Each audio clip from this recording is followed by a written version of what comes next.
Hello বন্ধুরা, কেমন আছো? আশা করছি সবাই ভালো আছো। তাই আজকে নতুন একটা এক্সেল ট্রিক্স নিয়ে আবার আমি এসে গেছি তোমাদের সামনে। তো আজকে তোমাদের আমি এখানে দেখাবো কি করে শর্টিং করতে হয় এবং ইন্ডেক্স ও ম্যাচিং এর ফর্মুলা কোথায় ইউজ করতে হবে, এর ব্যবহার কিভাবে হয় আমি দেখাবো।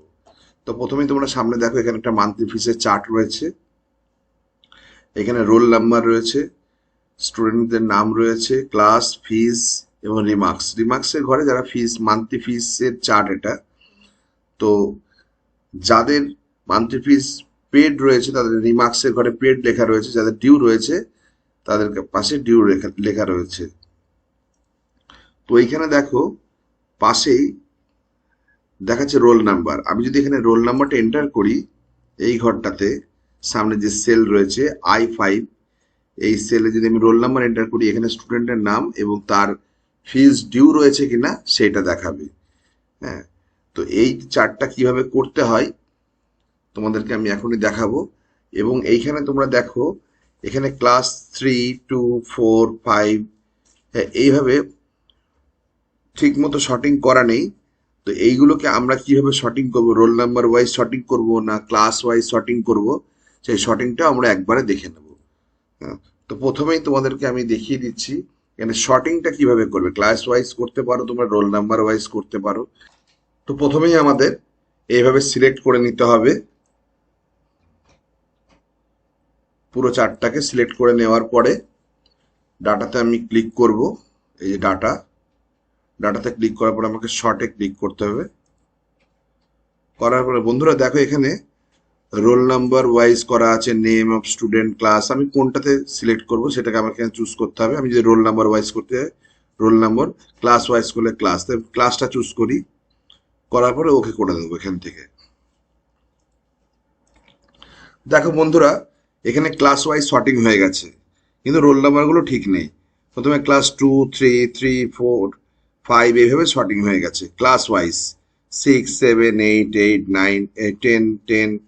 তো রোল নাম্বার ওয়াইজ শর্টিং এখন আর নেই, এখন ক্লাস ওয়াইজ শর্টিং হয়ে গেছে। আমি যদি আবার আগের মতো রোল নাম্বার ওয়াইজ শর্টিং করতে চাই, তাহলে আমাকে আবার এই চারটাকে সিলেক্ট করতে হবে, করে শর্টিং এ ক্লিক করতে হবে। শর্ট বলে যে ডাটার আন্ডার রয়েছে শর্ট, এখানে গিয়ে আমাকে রোল নাম্বার চুজ করতে হবে, শর্ট বাই অপশনে রোল নাম্বার, তারপর এখানে ক্লিক করতে হবে। দেখো বন্ধুরা, আবার রোল নাম্বার ওয়াইজ শর্টিং হয়ে গেছে, কিন্তু ক্লাসগুলো আর পরপর নেই, শর্টিং ওয়াইজ নেই। তো এইভাবে আমরা শর্টিং করতে পারি।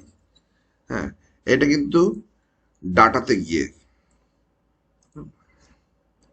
এইবারে আমরা কিভাবে ইন্ডেক্স ও ম্যাচের ব্যবহার করে এই যে ফাংশনটা আছে এই ফাংশনটাকে আমরা কাজ করাতে পারি। যেমন দেখো, এখানে যদি আমরা 6 লেখা রয়েছে, 6 এ টবি লেখা রয়েছে, 6, এই নেম অফ স্টুডেন্টের নাম টবি। আমি যদি এইখানে 1 এন্টার করি, তাহলে নেম অফ স্টুডেন্ট চলে আসবে রায়ান, আর রোল নাম্বার 1, সেই স্টুডেন্টের নাম হচ্ছে রায়ান। এর ফিস পেড। তো আমি এখানে 1 এন্টার করছি। 1 এন্টার করার পরেই স্টুডেন্টের নাম এখানে চলে এসেছে এবং রিমার্কসের ঘরে পেড।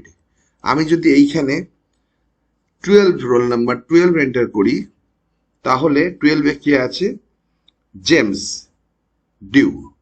তো 12 লেখার পরে আমি এখান থেকে কিবোর্ড থেকে একটা এন্টার প্রেস করলেই অটোমেটিক যে নেম অফ স্টুডেন্ট জেমস এবং রিমার্কস ডিউ, তার মানে তার মান্থলি ফিস ডিউ রয়েছে। এইখানে আমরা ইন্ডেক্স এবং ম্যাচের ফাংশনটাকে ব্যবহার করেছি। তো এইটা কিভাবে ব্যবহার করব সেইটা আমি একটা পরের পেজে তোমাদেরকে দেখিয়ে দিচ্ছি। এই নেক্সট পেজে যেতে গেলে এইখানে প্লাস সাইন, নিউ সিট আমি ক্লিক করব। আমি আগের সিট 1 থেকে আমি এই ডাটাটাকে কপি করে নেব। কপি করে আমি পরের পেজে চলে যাচ্ছি। কপি, জাস্ট এইভাবে সিলেক্ট করবে, সিলেক্ট করে রাইট ক্লিক মাউস থেকে কপি, সিট 2 এ চলে যাব। এইখানে ক্লিক করব, পেস্ট, অথবা আমি এই হোম অপশনে এসে আমি পেস্টে ক্লিক করে দিতে পারি। দেখো বন্ধুরা, সেম চার্ট এখানে চলে এসেছে। আমি এইখানে ক্লিক করে আমি একটু বড় করে দিচ্ছি, এটা জায়গাটা পুরোটা ঠিক এসছে। তো আমার এখানে রোল নাম্বার ওয়াইজ, যেটা আমি এখানে দেখাতে চেয়েছিলাম যে roll number, name of student, remarks, এই ফাংশনটা কিভাবে কাজ করছে দেখানোর জন্য এইখানে ইন্ডেক্স এবং ম্যাচের ব্যবহার করেছি, সেটাই আমি সিট টুতে দেখাতে চাইছি।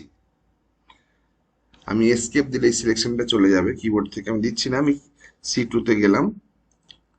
আমি এখানে লিখে নিচ্ছি রোল নাম্বার ক্যাপিটালে, এখানে লিখব নেম অফ স্টুডেন্ট,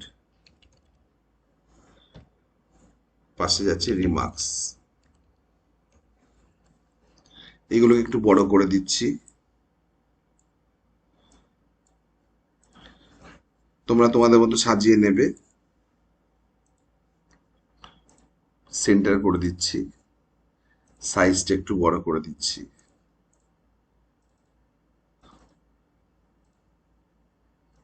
একটা কালার দিয়ে দিচ্ছি এখানটায়, এইভাবে। তো এখানে যদি আমি রোল নাম্বার এন্টার করি, এখানে অটোমেটিক নেম অফ স্টুডেন্ট এবং রিমার্কসটা চলে আসবে। কিভাবে আসবে? আমি এখানে লিখছি 2, এইগুলোকে আমি সেন্টার করে দিচ্ছি একটু।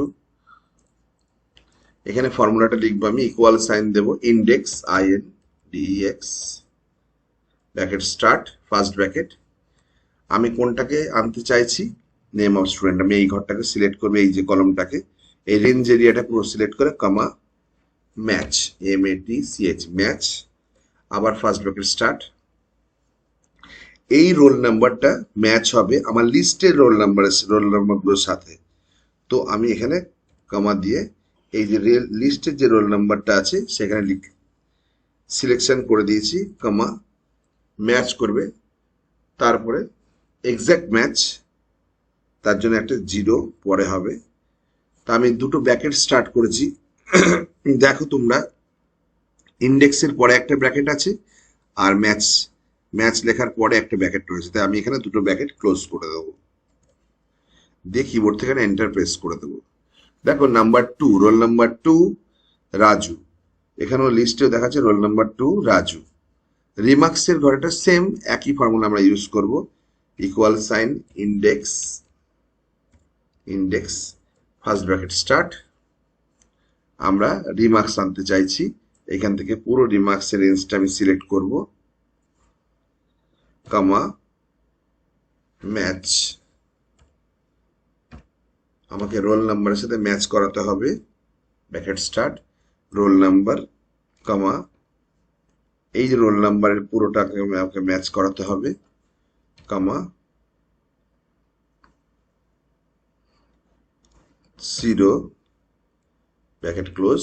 আমাকে দুটো ব্র্যাকেট আমি স্টার্ট করেছি, এইখানে একটা ইন্ডেক্সের আর এই ম্যাচের পরে এন্টার। তো বন্ধুরা, আশা করি তোমরা বুঝতে পেরেছো ইন্ডেক্স এবং ম্যাচ কিভাবে। আমি এই ফর্মুলা বারে আমি এখানে ক্লিক করলেই, নেম অফ স্টুডেন্টের উপরে ক্লিক করলেই আমাকে এই ফাংশন বারে বা ফর্মুলা বারে আমাকে দেখিয়ে দিচ্ছে কিভাবে আমি ফর্মুলাটাকে ইউজ করেছি। ইন্ডেক্স লিখেছি ইকুয়াল সাইন দেওয়ার পরে, তারপরে আমরা কোন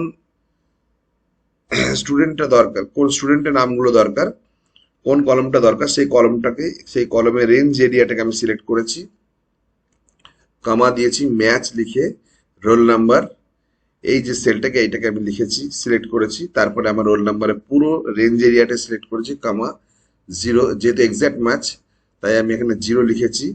দুটো ব্র্যাকেট স্টার্ট করেছিলাম তাই দুটো ব্র্যাকেট শেষ করেছি। এইভাবে আমি ইন্ডেক্স এবং ম্যাচের ফর্মুলাটাকে ইউজ করেছি। বন্ধুরা, আশা করছি তোমরা বুঝতে পেরেছো। আর আমি আগের সিট নাম্বার 1-এ আমি তোমাদেরকে শর্টিং কিভাবে করতে হয় সেটাও দেখিয়ে দিয়েছি। এটা তোমরা বারবার প্র্যাকটিস করবে, আশা করি বুঝতে পারবে। সাবস্ক্রাইব এবং লাইক করে দিও। আমি এরকম টিউটোরিয়াল ভিডিও আরো নিয়ে আসছি তোমাদের সামনে।